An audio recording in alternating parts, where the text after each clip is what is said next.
Osu is a free-to-play rhythm game for the PC where you click circles to the beat of a song. That's the game. Obviously there's a lot more to that, with other game modes, tournaments, and even a whole new client right around the corner. In fact, by the time this video is out, that new client is probably very relevant in the community right now. You're probably familiar with how ranking systems work in other video games. Other than chess, which uses a true skill or elo rating system, most other competitive video games use skill-based matchmaking. If any of you experience trauma from those words, you've likely witnessed the downside to skill-based matchmaking. It barely works. Really? This isn't the fault of the method. Ranking systems have been around since as early as the 1970s, with skill-based matchmaking first making an appearance around 2008. There's been years of development for this, but external factors make it a lot less effective than it should be. The two largest contributors to ruining people's matchmaking rating is Smurfs and cheaters. The latter is down to a game's anti-cheat system and how proactive the development team is with cracking down on new exploits or modification systems that give an unfair advantage to their game. But smurfing is a lot harder to prevent.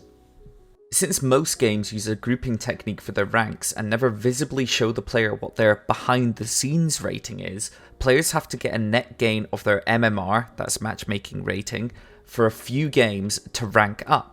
This will be like going from gold to platinum in Valorant. Smurfing, for those who don't know, is when players who are high ranked either make or gain access to another account which has achieved a low rank. Using the example from before, it would be like a platinum player on an account where they play against bronze players is a very significant unfair advantage. So, back to the game I was originally talking about, Osu. Osu has a unique ranking system where you're given a rank and that's it. That number is exactly your spot in the worldwide leaderboards. There's a few reasons as to why this works, the main one being that it's a purely single player game. Unlike the other games I mentioned, your rank is based on your own skill, nobody else's. A lot of people like this sort of system since it doesn't allow for players to give the old bad teammates excuse. Multiplayer, however, does exist in Osu, but other people do not affect your rank from this. Multiplayer is either head-to-head between people or team-based where it sums everybody's score for a map, but there is no case where somebody else can affect your rank, and almost no case where you can ever lose performance points. You gain ranks by gaining performance points. I'll try to explain as simply as possible. Every player has PP, performance points. A player's total PP is what determines their global rank. The formula behind awarding PP is dynamic and is constantly being improved, subjectively, by volunteers in the community. But typically, the harder the map is, the more PP it will award. Total PP is actually the sum of your 100 best plays, with a weighting system. Without getting into it too specifically, it will add all the PP from your best play, then around 95% of your second best play, 90% of your third, etc. all the way down. This encourages people to constantly grind the game and get better, because obviously, setting your new top play will add the full value of the PP to your total, instead of just a fraction of it. Okay, I think that was a decent enough explanation. So, what about Smurfs? Surely they still exist in Osu. Well, yes and no. Osu has a strict one account per person policy that the staff take very seriously. They have numerous back-end checks to ensure this rule is upheld, and the dev has even exposed some people on social media who try and get around this rule. You might be wondering, what sort of competitive scene does Osu have anyway? There's no official queuing for matchmaking, you just gain ranks by setting scores.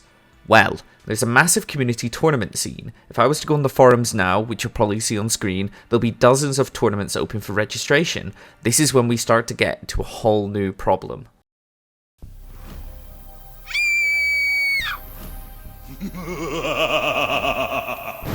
The word Deranker comes from the word derank, which means to lower your rank. Okay, I know that was a stupid joke and whatever, but how come it says a stupid, irritating, or ridiculous man? Can a woman not be a dickhead now? What?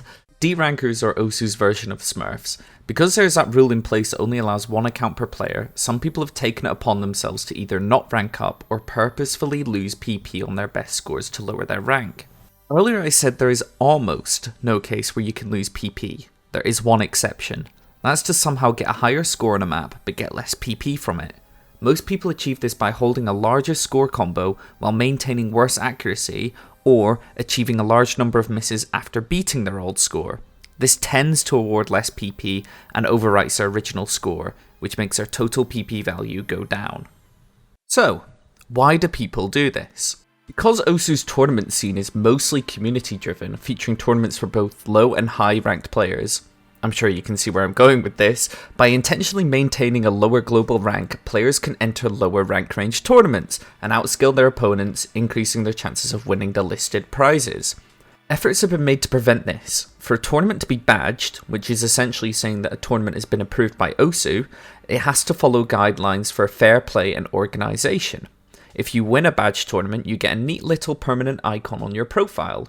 To take part in these tournaments, players must undergo a screening process where Osu staff analyse every player who signs up, but this rarely catches Derankers in the process.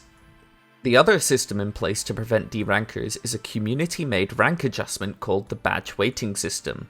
Those badges I mentioned are commonly used to scale someone's rank to their true skill. It's still far from accurate, but it prevents people from entering tournaments below their actual skill range and winning repeatedly. Unfortunately, there isn't a realistic solution to this. The lack of significant prizes as rank ranges improve, coupled with community-funded prizes, contributes to the rising instances of Derankers in tournaments. While some tournaments offer larger prize pools, they tend to cater to at least the top 5,000 players worldwide, so anyone below this rank range will have more interest in not ranking up for rewards, instead of the opposite. Okay, we've made it to the final section of this video where I'm going to discuss a potential solution. With the rise of Osu Lazer, which is a new client I spoke about at the very start of this video, a couple of years ago, seasonal spotlight playlists were introduced. This uses the new playlist feature on Osu Lazer to create time box competitions in the community. And what is the reward for taking part in this?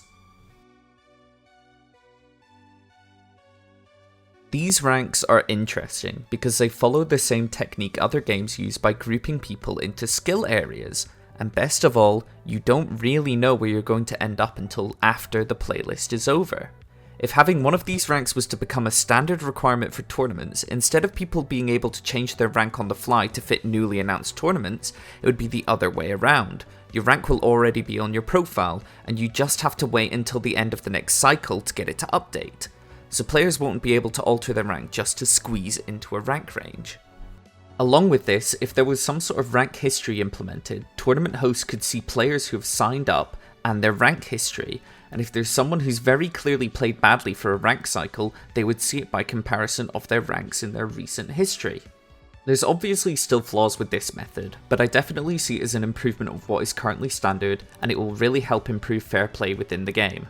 I'd like to also say I don't have anything against people who do this. I get it. The tournament scene has been littered with people who do this for years. If you genuinely want to win a badge tournament at a mid to low level, deranking or teaming with the deranker is pretty much the only option. So there you go. That's me finished rambling for the past 8 minutes. Thanks for sticking to the end, and hopefully I helped you understand something. And maybe you've got ideas of yourself from this video, which would be awesome. I'm unlikely to upload another video like this anytime soon. This was more to give it a shot, so any feedback would be great. Also, big thanks to everyone who reviewed the video. You're the best.